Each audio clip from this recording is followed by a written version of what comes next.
থেকে কাজ করে যাচ্ছি। আমার আগে 19 সালে থেকে এখন পর্যন্ত যারা আছে, আমার আগে কেউ প্রার্থী ছিল না, কেউ স্বেচ্ছাসেবক দল করে নাই। আমি একমাত্র 2019 সাল থেকে এই স্বেচ্ছাসেবক দলের জন্য ওয়ার্ড, ইউনিয়ন, উপজেলা, কেন্দ্র পর্যায়ে বিভিন্ন সংগ্রামে অংশগ্রহণ করি নেতাকর্মী নিয়ে। আজকে অনেক প্রার্থী, আমি কারোর জন্য হিংসা করি না। আমি সবাই মিলে প্রার্থী হওয়ার কারণে আমার তোমার ইউনিয়ন স্বেচ্ছাসেবক দল অনেক শক্তিশালী হচ্ছে, হবে। আমি সবাইকে স্বাগত। তবে কেউ এমন কিছু করবে না, এমন কিছু বলবেন না যে আমরা এখান থেকে ভাসিয়েছি। আমি বাবার আজম কখনো আমাদের সাথে রাজু করি নাই,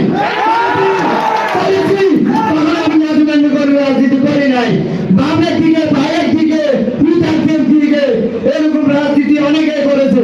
এখানে যারা স্বেচ্ছাসেবক দল এখন প্রার্থী আছে, অনেক ছাত্র দলের রাজনীতি, ছাত্র দল নেতৃবৃন্দ এখানে স্বেচ্ছাসেবক দল করতেছে, অনেক ভালো লাগতেছে, কারণ তারা ছাত্র রাজনীতি করছে এবং দুঃসময়ে বিএনপির হালতাপ দিয়ে ছাত্র দলেরাও করছে। আমি সত্য কথা বলতেছি।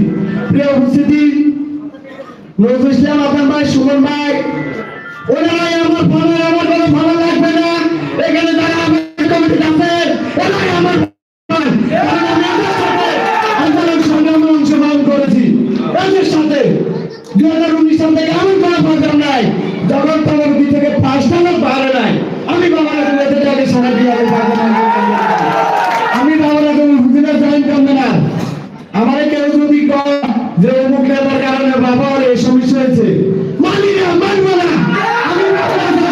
আমি বাবার জন্য হেরো মারা করেছি, আমার কোনো অজুহাত দেখাবো পারবে না, পারবে না।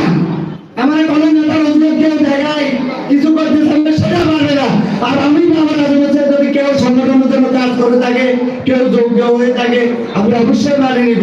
আমি চাই যে সবাইকে মিলেমিশে একসাথে বাংলাদেশ জাতীয়তাবাদী স্বেচ্ছাসেবক দল তমরুদ্দিন ইউনিয়ন সবাইকে ঐক্যবদ্ধ করে একটি শক্তিশালী স্বেচ্ছাসেবক দল ওনাদেরকে উপহার দিব।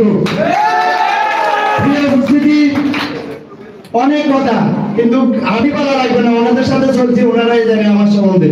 তো আমি সর্বশেষ আমার ইউনিয়ন তমরুদ্দিন, এই যে তমরুদ্দিনবাসীকে আমি অসংখ্য ধন্যবাদ জানাই, অন্তঃস্থল থেকে ধন্যবাদ জানাই।